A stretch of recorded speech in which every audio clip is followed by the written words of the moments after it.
સંયોજનો. પ્રકરણ નંબર 4. જેમ મેં ધાતુ વિશે કહ્યું હતું કે મહત્વનું ચેપ્ટર અને સાયન્સના વિદ્યાર્થી માટે અતિ પાયાનું ચેપ્ટર. આખો એક ભાગ કાર્બનિક સંયોજનો, હાઇડ્રોકાર્બન સંયોજનો, કાર્બનિક કમ્પાઉન્ડ્સ જેને કહેવાય. એક ટેબલની અંદર બધા જ જે સંયોજનો આલ્કીન શ્રેણી, આલ્કાઇન શ્રેણી કે આલ્કેન શ્રેણી, સંતૃપ્ત હાઇડ્રોકાર્બનો, અસંતૃપ્ત હાઇડ્રોકાર્બનો તમામે એક જ કોઠાની અંદર આપણે જોવાના છે. અને આશા રાખું કે આ કોઠો તમે નોટ ડાઉન કરી રાખશો. ગમે ત્યારે પણ પુનરાવર્તન કરો છો તો ઝડપથી હાઇડ્રોકાર્બન સંયોજનો વિશે આપણે સમજીશું. સૌપ્રથમ વ્યાખ્યા લઈ લઈએ.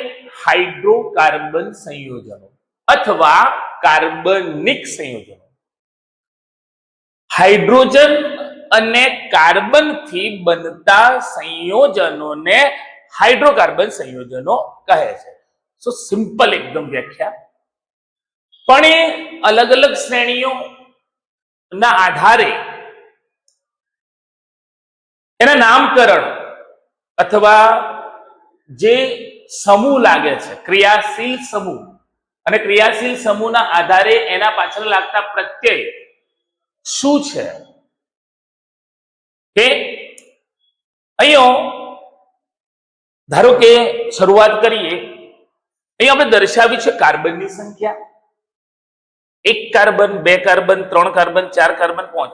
અને એ કાર્બનની સંખ્યાના આધારે આ જે લખેલા છે એને આપણે કહીશું પૂર્વગ. આગળ લાગતો શબ્દ એટલે કે પૂર્વગ.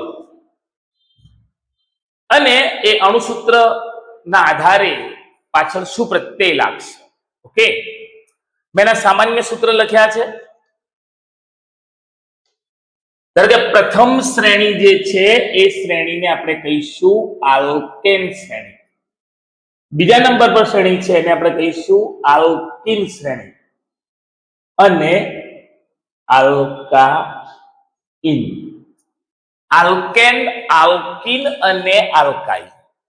કે સૌપ્રથમ CnH2n+2 જે આલ્કેન શ્રેણી માટેનું સામાન્ય સૂત્ર છે.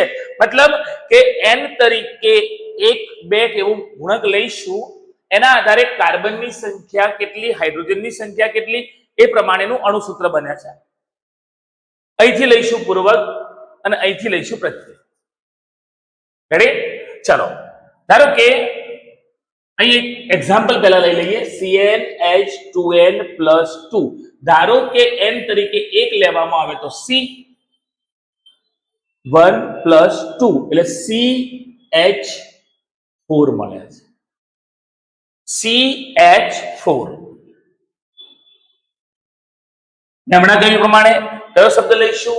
મિથ પ્લસ n આપણે કહીશું મિથેન. ચલો, 2 કાર્બન લઈએ. C2 2 ગુણ્યા 2 4 + 2 6 C2H6 ઈથ પ્લસ n ઇથેન.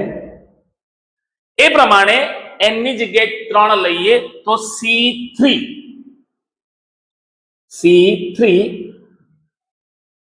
3 ગુણ્યા 2 6 + 8 C3H8 મિથેન, ઇથેન, પ્રોપ વત્તા n આપણે કહીશું એને પ્રોપેન. એ જ પ્રમાણે 4 લઈએ તો C4 4 ગુણકમાં 2 8 8 અને 2 એટલા થશે 10. 4 6 8 10 અને કાર્બનનો ક્રમ 1 2 3. આખો જ કોઠો એક જ વિડીયોમાં કમ્પ્લીટલી તમારે સમજવાનો. ત્યાર પછી Cn તરીકે લઈએ 5 5 ગુણકમાં 2 10 10 વત્તા 2 કેટલા થશે 12. પૂર્વક લઈએ પેન્ટ અને પ્રત્યય લઈએ n. પરિણામે એ બનશે પેન્ટેન. આ પ્રમાણે methane, ethane, propane, butane, pentane, hexane, heptane, octane, nonane, decane આવા તમામ સંયોજનો બનાવી શકે. કઈ શ્રેણી છે? આલ્કેન શ્રેણી.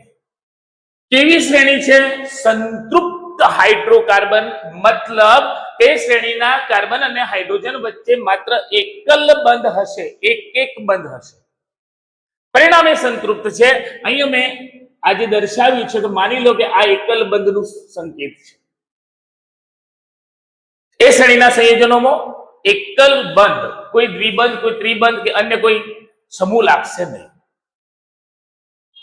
ત્યારબાદ આલ્કીન શ્રેણી. સામાન્ય સૂત્ર CnH2n એટલે કે કાર્બન કરતો હાઇડ્રોજન બમણા. મેં અહીંયા પહેલાથી ડેશ એ માટે કર્યો છે કે આલ્કીન અને આલ્કાઇન હાઇડ્રોકાર્બન સંયોજનોની અંદર એક કાર્બન વાળું સંયોજન શક્ય નથી. તો અહીંથી શરૂ કરીએ. કાર્બન લઈએ 2, ગુણકમાં 2 કેટલા થશે? 4, એટલે તો ગુણક મળશે આપણને C2H4. નામ તમે સાથે સાથે બોલતા રહેશો. ઇથ પ્લસ ઇન નામ બનશે ઇથીન. Ethene, ethane, ethene. ત્યાર પછી કાર્બન તરીકે 3 લઈએ. C3H 3 ગુણ્યા 2 તો કેટલા થશે? 6. પ્રોપ વત્તા ઇન પ્રોપીન. કાર્બન N 4 લઈએ તો C4H8. બ્યુટ વત્તા ઇન તો બ્યુટીન. C4H8 ઉપર લખીએ. C4H8 butene. Eth plus ene ethene, prop plus ene propene, but plus ene butene, અને છેલ્લે pen plus ene means pentene. Means કે C5H10 પેન્ટીન. રેડી? કઈ કઈ શ્રેણી? આલ્કેન શ્રેણી, આલ્કીન શ્રેણી. હવે જોઈએ આલ્કાઇન. પ્રશ્ન થાય કે આ સંતૃપ્ત હાઇડ્રોકાર્બન છે અને આ બંને અસંતૃપ્ત, શું ફરક છે? ફરક મેં અગાઉ કીધું એ પ્રમાણે કે આલ્કેન શ્રેણીના કાર્બન અને હાઇડ્રોજન વચ્ચે એક જ બંધ હશે, જ્યારે આલ્કીન શ્રેણીમાં એક દ્વિબંધ હશે. એટલે અહીંયા હું સંકેત આપી દઉં જેથી કોઠામાં તમને યાદ રહે કે અહીંયા એક દ્વિબંધ જોવા મળશે. માટે એ આલ્કીન શ્રેણી છે, એને ઇન પ્રત્યય લાગે છે, માટે એના નામાંકરણ ઇથીન, પ્રોપીન, બ્યુટીન, પેન્ટીન, હેક્ઝીન, હેપ્ટીન, ઓક્ટીન, નોનિન, ડેથીન. આગળ આઇન. આલ્કાઇન શું છે? CnH2n-2. હાઇડ્રોજન બમણા કરીને 2 બાદ કરવાના છે. જોઈએ C2H બમણા કરીને 4, 2 બાદ થશે તો 2. એ પ્રમાણે C3H4, C4H6, C5H8. નામ ઇથ વત્તા આઇન ઇથાઇન. એ જ પ્રમાણે પ્રોપ વત્તા આઇન પ્રોપાઇન, બ્યુટાઇન અને પેન્ટાઇન. શું ફરક છે આલ્કીન અને આલ્કાઇનમાં? આપણે અગાઉ કહી દીધું કે બંને અસંતૃપ્ત છે. તો આલ્કીન અને આલ્કાઇનની જો વાત હોય તો આલ્કીનમાં એક દ્વિબંધ, જ્યારે આલ્કાઇનમાં એક ત્રિબંધ જોવા મળે છે. એ પ્રશ્ન પર ક્લિયર કરી લો. ત્રિબંધ કોનો? તો એ ત્રિબંધ શક્ય છે કાર્બન કાર્બન વચ્ચે. દ્વિબંધ એ પણ કાર્બન કાર્બન વચ્ચે. સામાન્ય સૂત્ર યાદ રહેવું જોઈએ, પ્રત્યય યાદ રહેવો જોઈએ, પૂર્વક યાદ રહેવો જોઈએ. ધારો કે સમીકરણ બનાવીએ. આ કેવી રીતે બનાવ્યું છે? માનો તો શું છે? કાર્બન કરતો હાઇડ્રોજન બમણા, જો 3 લીધા છે તો આ 6 થશે. એ જ પ્રમાણે ધારો કે કાર્બન 4 લીધા છે અને આપણે આલ્કાઇન બનાવીએ છીએ તો H4 -2 એટલે C4 આઠમોથી 2 બાદ થશે એટલે 6 થાય છે. આ પ્રમાણે આલ્કેન, આલ્કીન અને આલ્કાઇન સંયોજનો બને છે. આ પહેલા ભાગની અંદર જ આપણો પ્રયત્ન એવો હોવો જોઈએ કે આ કાર્બનિક સંયોજન ઇન્ટરેસ્ટિંગ લાગે. હા, મૂળ સંયોજનો આવડે છે, નામકરણ પણ તમને આવડશે. સપોઝ એનોલ OH સમૂહ લાગશે તો તમને એક ખબર હોવી જોઈએ કે OH સમૂહ ભલે લાગે પણ કાર્બન એક છે તો આગળ મીથ બોલવાનું છે, પછી એનું નામાંકરણ થશે. કાર્બન 2 દેખાય છે તો આગળ ઈથ બોલવાનું છે, કાર્બન 3 લાગે છે તો આગળ પ્રોપ બોલવાનું છે, પછી એ પ્રોપેનોલ થાય, પ્રોપેનોન થાય, ઓકે, ઇથેનોઇક એસિડ થાય, મિથેનોઇક એસિડ થાય, મિથેનોલ, ઇથેનોલ, પ્રોપેનોલ, બ્યુટેનોલ, પેન્ટેનોલ. એ અલગ વાત છે કે જ્યારે આપણે એને લાગુ પડતા સમૂહના આધારે નામાંકરણ કરીશું. પણ આપણો આ મુદ્દો ફરીથી એકવાર રિવાઇન્ડ કરીએ. કાર્બનિક સંયોજનો 2, સંતૃપ્ત અને અસંતૃપ્ત. સંતૃપ્તનો એક શ્રેણી, કઈ શ્રેણી? તો આલ્કેન. અસંતૃપ્તમાં 2 શ્રેણી, કઈ? આલ્કીન અને આલ્કાઇન. આલ્કેન શ્રેણીનું સામાન્ય સૂત્ર CnH2n+2. આલ્કીન શ્રેણીનું સામાન્ય સૂત્ર CnH2n અને આલ્કાઇન શ્રેણીનું સામાન્ય સૂત્ર CnH2n-2.